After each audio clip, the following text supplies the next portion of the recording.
Welcome back to No Playbook Needed. I'm your host, Cierra. And this week we have an extremely special guest, one who has walked all sorts of paths in life, and I cannot wait to dive into her story with everybody. As I keep mentioning, we're going to have people from all over and all different walks of life, and I think this guest is a perfect example of that. So that being said, on today's episode of No Playbook Needed, we have a former college athlete and coach, entrepreneur, mom, and certainly a badass, Miss Alyssa. Woo! How are you doing Well, today, hey, girl? I'm good. I'm excited to be here with Yeah. you. No, I know. So I'm gonna just kind of dive right in and say that Okay. Alyssa and I have actually never met before, Yeah. which is so funny. She is a seller on the I'm gonna say app like on your phone. I guess Yeah. you can have it on your computer, but it's called Whatnot and it's a live selling app. And I stumbled upon Alyssa just a couple months ago. She has literally some of the best stuff ever. I literally dropped in her chat that I'm a podcast host, and she was very excited about that and said, "Hell yeah, get me on." So here we are. This is Yeah. actually the first time we're meeting in person, like not in person, but like Yeah. virtually. No, yeah, I think actually Whatnot is like the number one shopping app and it like flips between Whatnot and something else. Not that the other thing matters, but I think it's so crazy. It's like connected me to so many people. Like being a full-time, I mean, I guess I'm a streamer, but like it doesn't feel like a stream, you know? But yeah, that's I mean, I would do this with anyone, like, but you've been, active in my chats before, and I was like, "Okay, I don't think it would be weird." Like, she's not just a random bot Some account random. asking me yeah, a bot account asking me to, like, record something with them, so I thought it would be Yeah. great, and I think it's a good idea for you to have Yeah. this. Yeah. And once I got to know you and you got talking about your background, I was like, you are literally like perfectly built for my show and everything. Yeah. So it literally like the stars aligned, whatever. It was literally perfect. Mhm. Yeah, not a lot of people know that, I was an athlete. I don't really talk about it much either because I feel like I'm so different now. But, you getting to know my personality a little bit, you can see those like, type A athlete characteristics that I still have. But yeah, I don't talk about it a lot. So I'm excited to talk about it and kind of just like Yeah. let it out there because I've had a lot of experiences, being an athlete and then a college athlete and then my different I coach different types of athletes afterwards and then not having anything to do with sports at all now. So Yeah. it's an interesting, like path I've had and I'm not even 30 yet. Yeah. No, I'm so excited to unpack it. And I'm excited that I could give you and anybody this platform to be able to Mhm. do it as well. So Yeah. that being said, do you want to give us a little like quick backstory of Yeah. yourself?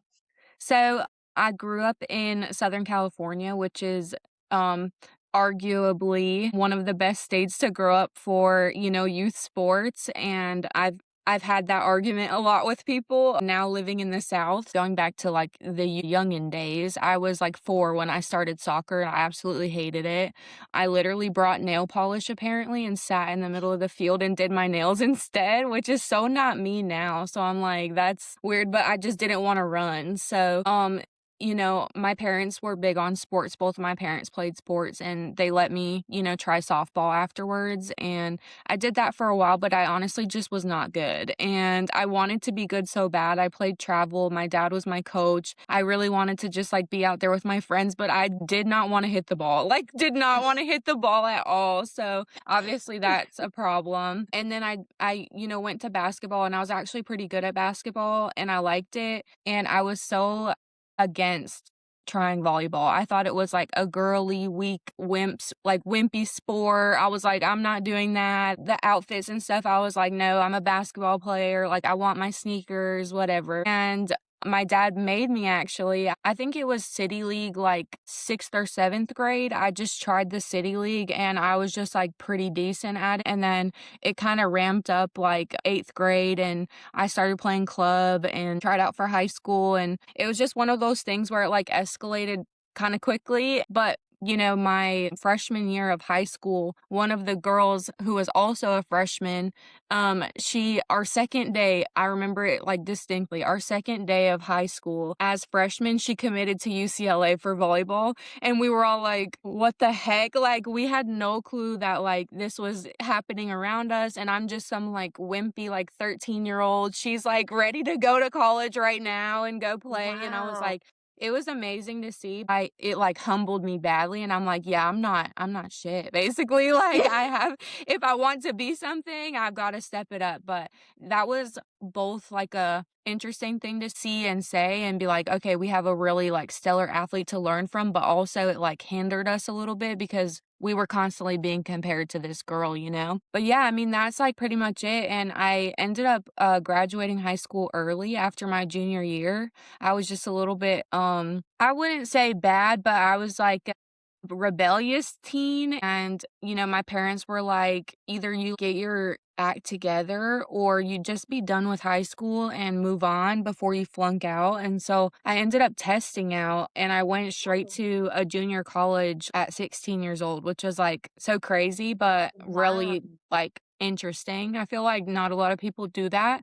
No, not where Yeah, I'm from.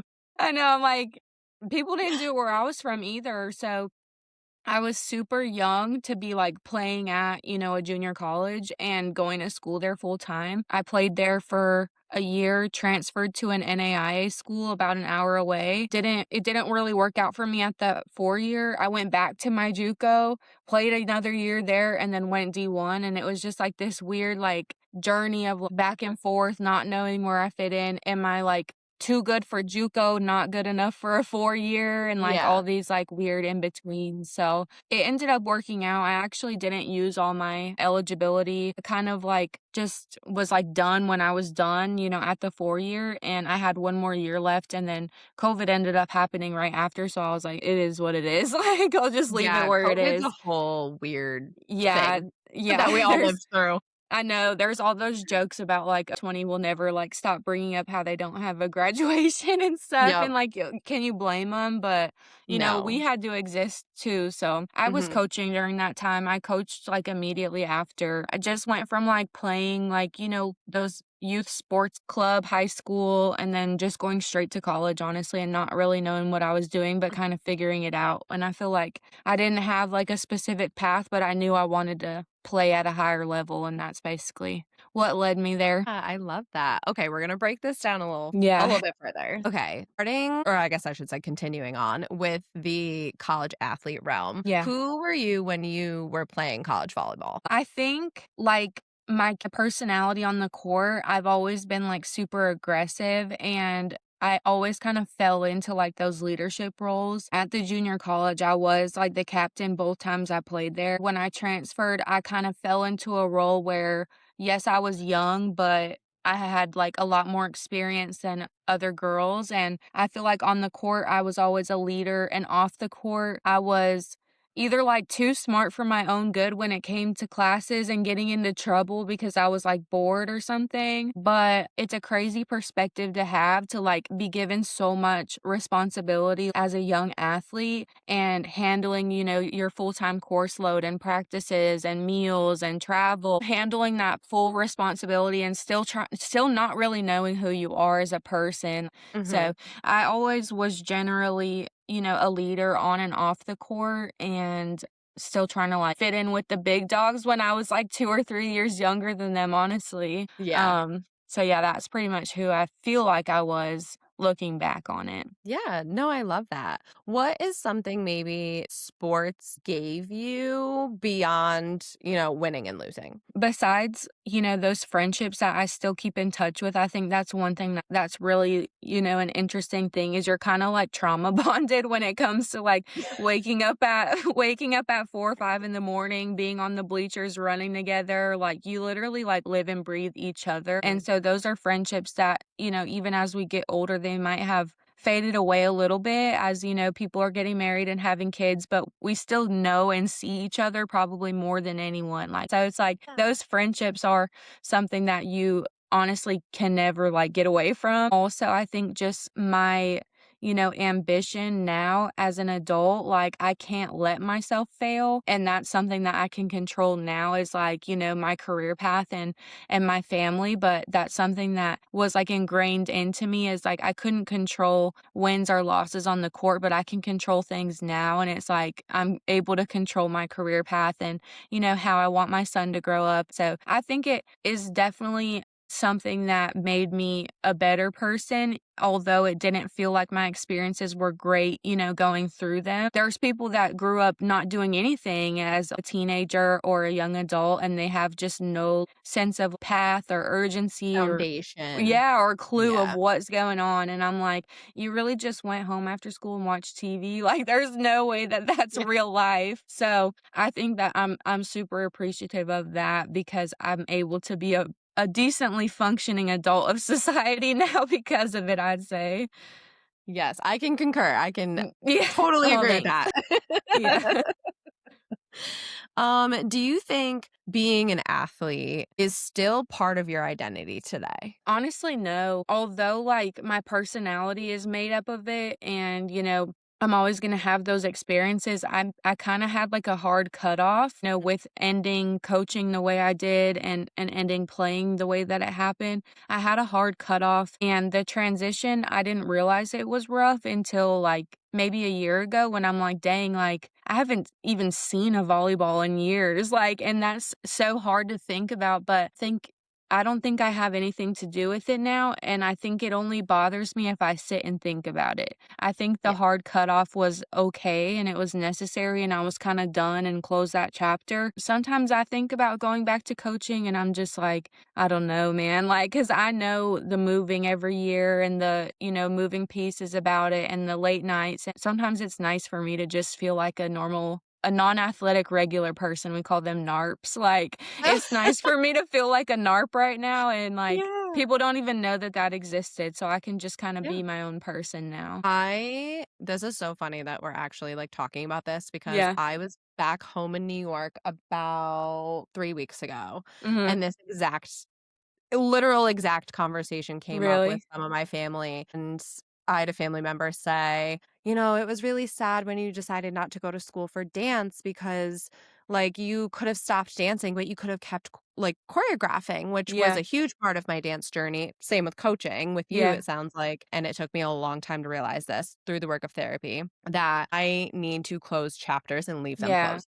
And Yeah. as I will praise it and I will be thankful for it and everything, but there are just things in life and chapters in life that just need to be closed and stay Yeah. closed. That does not mean I don't think about it every day or every week or whatever, Mhm. or and it's not to say I'm not grateful for it or any of that, but and I had to kind of explain that, and I could tell that the majority of my family didn't really get it or really Yeah. understand it. So you saying that, I'm sitting here like, I just had this literal Mhm. conversation. I love that. I love not feeling alone. Well, you're definitely There's not alone. A lot of my teammates as well kind of agree, like, it's just one of those things that, like, happened, and yeah, it made us who we are today, but that doesn't mean we have to, like, still want to be involved in it. I'm also not one of those people that goes around like, "Hi, I'm Alyssa. I was a college athlete. I played D1." Like, I yeah. just, like, get, like, something better to introduce yourself with, Yeah. And I don't live in what that was anymore, so I Yeah. think that hard cutoff was necessary for me to, like, be an actual person. Same. And Yeah. what I'm realizing is people do not get that unless they've gone through it themselves. Yeah, And exactly. I didn't think that this conversation would bring us here, I but know. I love that so much. So, do you think that transitioning out of sports, do you or did you struggle with losing that structure or identity? I don't think I did in the moment. I don't think I struggled in the moment because I went directly to coaching. I knew I was done playing because physically I was just tired of it and I was tired of transferring schools and everything that goes with it. But I knew I still wanted to be around the sport, so I went directly to being an assistant for he coached high school, but he I knew him from the club and like travel world. So he brought me on as an assistant and that's kind of where I was, and COVID happened, but The way that I stopped coaching was because I became a head coach at a high school in Texas, so I was far away from everyone I knew.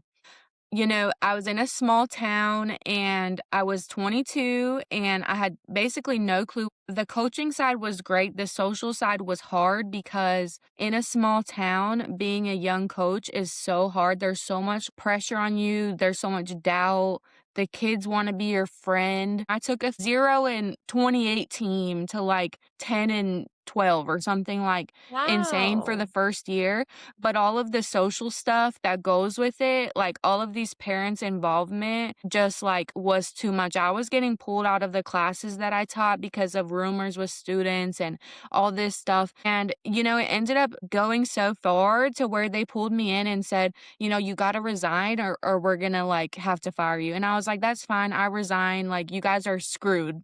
That environment can be so harmful, but it can also be so good. After that, I knew I was done coaching. I've seen so many positives of sports and I've seen so many negatives, and it's not worth like my character being questioned. And that's where my hard cutoff was. And I think that transition was very hard in the moment, knowing that like I kind of didn't really have a choice Mhm. about whether to continue or to stop coaching, but that decision was basically made for me and I just let it happen. I think I was okay with it in the moment. So I think the transition is so weird, but I think it was okay the way it happened for me. Good, that's great because a lot of people, I feel like something ends for them, whether it was their doing or not, and they Yeah. just, like, can't function or don't know how Yeah. to function, so it's great to hear someone at that level be like, "That chapter closed," like we just Mhm. said, "That chapter Yeah. closed, and I'm okay with it, and I'm gonna embrace it, and we're gonna move on to the next thing." Yeah. I think I always say, like, I've lived so many lives, and that's, like, one of them. Like, my athlete and coaching life just kinda ended, and then my new life started, getting my master's, and that's what I did directly after, and I thought getting my master's was gonna maybe push me into coaching again, but I was just like, "Oh, I actually enjoy what I'm studying, and I'm just gonna kinda go where life takes me," and it took me. Yeah. Life took me, so so now I'm somewhere completely different, and I think that that's okay to understand that, one life or one part of your life might end, and it's okay to move on sometimes. Yes, for sure. Okay, so speaking of a new life, how did you get into reselling? But reselling has actually, like, been ingrained in me a little bit since I was younger. I remember, the sneaker hype drops and stuff when I was younger. I'm not even joking, like, everything was in person, now it's all online, Oh, you but had to me go to the store and Oh, wait me wait and for the my store to dad open. Yeah, yeah, yeah. So this is how it started. I was 8 years old. My dad woke me up at 3 in the morning and, he said, "Get dressed, we're going to Foot Locker." And I distinctly remember going to our local mall. I had a blanket wrapped around me. We just sat there until they opened at 8 a.m. Like, Yeah. literally sat there. He handed me $200 when it was my turn, and he said, "Go inside and tell them size 12, and then just hand them the money." And I love that. I walked inside, I did exactly what he said, I walked out with this pair of shoes, my dad went in, it was his turn, and then we left, and, like, he was like, "Okay, I'm gonna flip them," and I was like, "Whatever," I don't know what and that means, but yeah, I was like, okay. "Okay, like, so glad to be here," like, he got me a donut after probably or something, like, and I just kinda grew up, helping my dad flip sneakers, and, like, he had hundreds of sneakers. It was just, like, something that we kinda did together. It got so bad, I remember our house got robbed in high school because someone knew we had all of these, Jordans and Dunks and all Yeah. this stuff, and I just remember feeling so violated that someone was, like, in our house and took all of my Yeah. dad's sneakers. He was devastated, literally devastated, and Oh, the no. craziest thing is, like, they didn't take anything else. Like, they didn't Yeah. take anything else. They were there for our shoes, and, like, that was it. It was like I'm gonna say inside job, even though I'm assuming you probably didn't Basically, know like, who it was, but yeah, yeah, yeah, yeah. exactly. So, that was rough, but there's been so many ups and downs with reselling, and I kinda just took my own path and listed my clothes on Poshmark and all those things, and I Yep. don't really know how I even found Whatnot, but I started by reselling my kids' clothes, and it just kinda escalated, and, like, I don't know how I got here, honestly, but I've been on the app for about a year, and finding suppliers is rough, wholesale is rough. You could get a damaged pallet and there's nothing you can really do about it. There's a lot of money that is involved that people don't realize, like, I'm sending $30,000 wires sometimes, and you don't know if you're gonna get good product back. You don't know if you're gonna be able to sell that product so fast, but Whatnot is, like, a great platform to have for volume selling the way that, myself and Cass and all those other girls do. Once I got my dad to buy into it with me and see that, like, this is how I can pay my bills, this is how I can support my son, it's kind of only, like, leveled up from there because he's so willing to help, as you know. That's kinda how I ended up reselling, and I'm excited to go further and reach the milestones that I've set for myself. Yeah, that's awesome. Was it scary making that decision, like, going into like, once you took reselling seriously, was it scary to be like, "Okay, yeah, I'm gonna do this, and, like, it's gonna be my full-time job?" I think it was. I made that decision last year, mid-year. I was working at the school, in the hospital that I did my master's at, and I was just working in research and, I had a good job with a salary that was gonna turn into a career, but I kept feeling like I wanted to, like, control my own money and control my schedule, Mhm. and, I decided to quit my hospital job last July, and I was just, like, kinda begging my dad, like, "Please just trust me, like, just trust me. If I put 100% energy into this, it's gonna work out. I know I'm gonna get there eventually." But it was scary. It still is kinda scary, but I've been making it work. I'm still working 10 to 12-hour days sometimes and, Mm. unloading pallets and breaking my back, sorting clothes and bras and all this Yes. stuff, so One of the biggest takeaways, getting to know more and more and more sellers yeah. on Whatnot from all over, there's kind of the clothing side that you're Yeah. mainly in. I have a lot of friends in, like, the luxury side of Oh, really? Whatnot, sneakers, yeah, the sneaker side of Whatnot and stuff like that, and one of the biggest, I think, misconceptions is that people literally, like you just said, Yeah. you put yourself on a screen and you're selling your things. People that watch you are only seeing you make money. They Oh, have yeah. Yeah, yeah. 0, and I mean 0, myself included, until I started to get to know some of you guys on a more Yeah. personal level, like, the backside of what you guys do is backbreaking, it's incredible, I give you guys so much more credit because people are like, "Oh, yeah, I just sit on my phone," but no, you could be sitting on your phone for hours and sourcing and making Yeah. sure money is in the right place and trusting people and stuff like that, and it's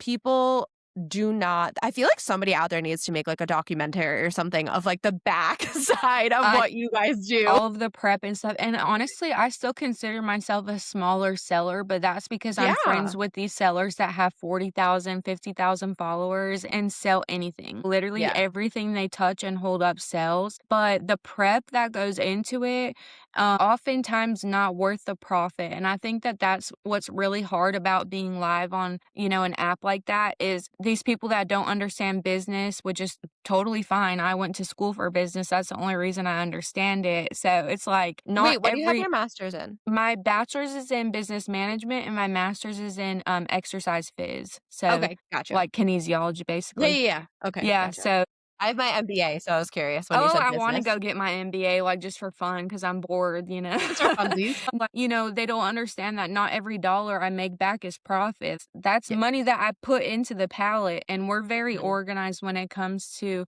every dollar I make back is tracked, and I only keep profits. I'm only paying myself when it's actual, like, pure profit, Mhm. and oftentimes those hours that I put in to make those dollars are not, like, It equal doesn't to yeah, it's it's not just not straightforward, yeah. it's just a normal paying job at this point. I'm basically just working at McDonald's, like, Yeah, oftentimes, so but people don't get that, and they don't see that. no. No, they just see that, we sell 300 items at maybe $30, and they're like, "Oh my god, you made so much money today," like, but I forked out the 50K before, like, Yes. so yeah, I mean, it's one of those things, it is, like, an amazing platform that we have, and I think if the app crashed today, I'd be so lost and distraught, and I'd be like, "Yo, like, what the heck do we do now?" But I still consider myself a small seller, and I want to, like, be bigger and sell everything I touch and hold up and We're gonna give get you back. there. Yeah, I We're wanna gonna give get you back there. as well. I love to do, like, big giveaways and stuff. I think that's the most Yeah. fun, like, type of show I could do. I'm 100% invested in it, whereas, like, the past year, I was still working 2026 is gonna be my full year of focusing on reselling only as my full-time job so we can kinda see how it goes and, Yeah. like, if it's, substantial thing to keep doing. Yeah, you're Yeah. betting on yourself, and that's awesome. Yeah, literally. Yeah, and there's certainly no playbook for that. No, there's not. There is not. I literally, like, learned everything by watching other people and asking questions and thankfully, like, running into some nice people who did give me their suppliers even though I gatekeep that information. As you should. Whatever. Call me a gatekeeper, I don't care. I'm not telling you how I make my money, so As you should, as you should. there's no playbook and there's really no right or wrong way to do these things either. So, it's Yeah, just kind of trial and error with every single show I do. yeah. No, I Yeah. love that. I love that. Okay, you mentioned being a mom. Yes. So, if we can, I would love to Yeah. dive into that a little bit more. So, how did becoming a mom change you and kind of like your outlook probably on life, I'm gonna guess? Yeah, I mean, I didn't really, like, consider myself a person that, like I was okay with kids. You know, as a coach, I was like, "Okay, you guys are cool," but I always talked to them as, like, little adults anyway, and I didn't really care for other people's kids, honestly. I was just like, "Oh, you know, cool, those are Okay. your kids." Yeah, right, like, "Okay, cool." Like, I always knew I wanted to be a mom, like, in some way, shape, or form, and it came out of nowhere. You know, me and his dad were only dating for a couple months when I found out I was pregnant, and that's, like, a rough thing, and I didn't wanna, like, fall into, like, those stereotypes of society, and you kinda just roll with the punches, but I knew I wanted to be like his mom so badly, and he is, like, the best thing ever, like, genuinely, like, I feel so much differently about kids now than before I had them. Um, I think my perspective is so much different because genuinely everything you do is for them because that's your job now, and Yeah. you just wanna see them happy, and so now I finally get when, like, you know, I didn't listen to my parents here and there or, like, stuff like that, and they just always had our best interests at heart, so I'm more empathetic now as well, whereas, like, I wouldn't really care We about need other more of people a that in lot. this world. Oh, yeah. Oh, yeah. I didn't really care too much about, you know, what other people did or what they were going through, and now I can really, like, be empathetic and try to help as best as I can, and I really have nothing negative to say about motherhood. Yeah, being pregnant kinda sucked, you gain a lot of weight, your body hurts, like, birth is so scary, but you just have to do it. Like, there's no getting Yeah. out of it, you gotta There's do literally it, no so other option. no, like, there's no other option, like, when I was laying there telling my mom, like, "I can't do it, I can't do" she's like, "No, baby, like, you have to, like, you're gonna do it," so but yeah, he my son is literally amazing. Everything is for him, and going forward, everything is gonna be for him, and his dad feels the exact same way, and regardless of whether we disagree on stuff, as adults, he's still our baby, and, you know, we're gonna make sure he has the best, like, little life going forward. What pressure do moms carry that people don't see? Especially with you being an entrepreneur and a mom. Yeah, doing the same thing as other people who don't have kids, and I think just compare myself to other people so much, and I'm like, "Oh, I could be doing more, and I have to do more because I have another person to take care of." I think that pressure to, like, try to be the best is always on me, like, just being an athlete to my core, I always want to be the best. I can't just, like, not do anything. There's no resting for me. There's no, like, taking a day off because it's like nothing around me stops, nothing with his life stops, and I just gotta, like, keep going forward, and I have, you know, the benefit of having a deeper purpose for needing to make money and needing to do better. Yeah, yeah, yeah. What's something about motherhood that surprised you? I don't even know where to start. It's like you it's like you don't Everything, just no, like, everything. literally everything. You don't know anything. There's only so many books you can read about, like, you know, what to There expect. ain't no playbook for motherhood There's or no real parenthood. playbook. None of that, like, makes sense, and you Yeah. just kinda figure it out as you go. Honestly, like, I believed everyone when they said it was gonna be expensive to have kids, but you don't really get how much, like, things cost. Did surprise me because I was so used to being alone, and Yeah. I was also fed through school, like, in the cafeteria and team meals and stuff, and now I'm like, "Oh, you're hungry again?" Like, everything Again. I'm like, "Okay, cool, like, I guess," but when I'm out of strawberries, it's the end of the world, and he's ready to, like, fight me about it. I think it's so surprising how you can actually, like, make a human that has, their own little personality. I would say that's my biggest takeaway is, like, he's his own person, but, like, to me, he's still, like, part of me, and that's probably Yeah. never gonna go away, but that did surprise me the most, just how much things cost and him being his own little person, and he Dude, has his own yeah. likes and interests and stuff. Yeah, I love that so much. I'm not a parent, but, like, Yeah, I love talking to parents because the yeah, way their faces light up and yeah, I will always say the biggest consensus from parents are parenting is so hard, genuinely. Part of the reason why my husband and I don't want children is because yeah, parenting, in our opinion, is the hardest job on the planet, and I don't want the mhm, hardest job on the yeah, planet. and And I have that's your choice. Yes, and I have so much respect for people who do choose that Yeah, path and having the hardest job in life, and watching you light up and talk about your son yeah, literally makes me so like, it makes me so happy because it's, like, even through a screen, I can just see, like, it just palpitates your soul, and I love that so yeah. much. Yeah, I will say I think that is, like, really noble of you, and I know that's a hard thing to choose, like, in this day and age. I would never sit here and try to change your mind. I will say, yes, parenting is hard, but it's also the most, like, rewarding thing I do, and that's why our faces light up. And Yeah.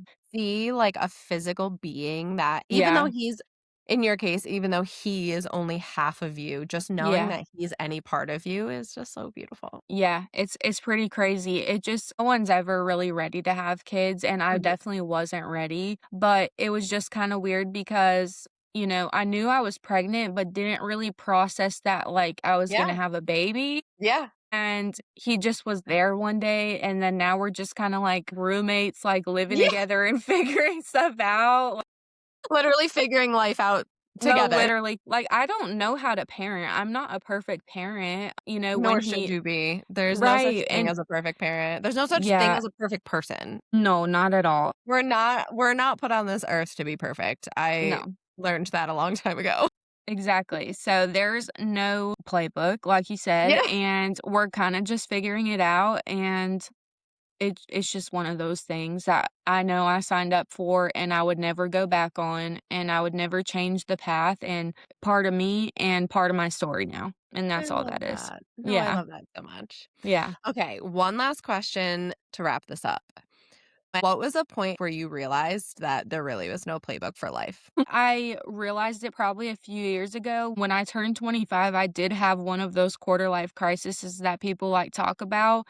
And I never thought it would happen to me, but I was just like, what am I doing? What am I like, what is this? That it was pretty much a transition from when I knew I was done coaching and I was a mom. I literally had a newborn the day I turned 25. He was a month old. It was like, okay, what's going on? And it's time to figure out what works for me and not what works for like the societal standards that I have put on myself so much. I don't need to have like a prim and proper perfect career and Mm, the white picket fence family. traditional. Yeah, It's even such an though outdated word. it is, and there's really no answers for some questions of like, what am I supposed to do? How do I do this better? You just figure it out. I'm still kind of learning. Not every day is going to go perfectly. Not every show is going to go perfectly. Not every website sale is going to go perfectly, but it's just how you adjust to it afterwards to make that growth. I said this on my last episode. Mine and my husband's slogan for our life Yeah. is like, we'll figure it out. Like, Yeah. Literally. every time we move, we'll figure it out. If we end up not liking where we move to, we'll We figure can it move. out. Like, Yeah. yeah, it's Yeah. figuring life out, and that's also part of the premise of this podcast is like Yeah. there's no playbook to literally anything in life, and we're Hmm. gonna figure it out, and we're gonna figure it out together, and all of that. Yeah, exactly, and you have, your person that you figure it out with, and my Mhm. person might look a little different, it might be my friends or my family, and that's Your just son. exactly, and that's just is what it is, but I'm like you guys, I'm okay with moving. I'll pack up and move somewhere new Same, tomorrow and just same. figure it out, so I'm with Same. you guys on that one. Yeah. I love that. Okay, well, I want to say thank you so much from the bottom of my heart for being here. It literally was like talking to a friend. I feel like I've known Yeah. you. I've only Yeah. known you through a screen for a couple of months, but I feel like I've known you forever. And Yeah, I feel the same. yeah, I hope you come back soon too. Yeah. We will link all of Alyssa's information down below, and you guys can follow her everywhere. If you're not part of Whatnot, get on Whatnot now and follow her. And thank you again for being here. I love you, and we'll see you again soon. Thank you. Bye, guys.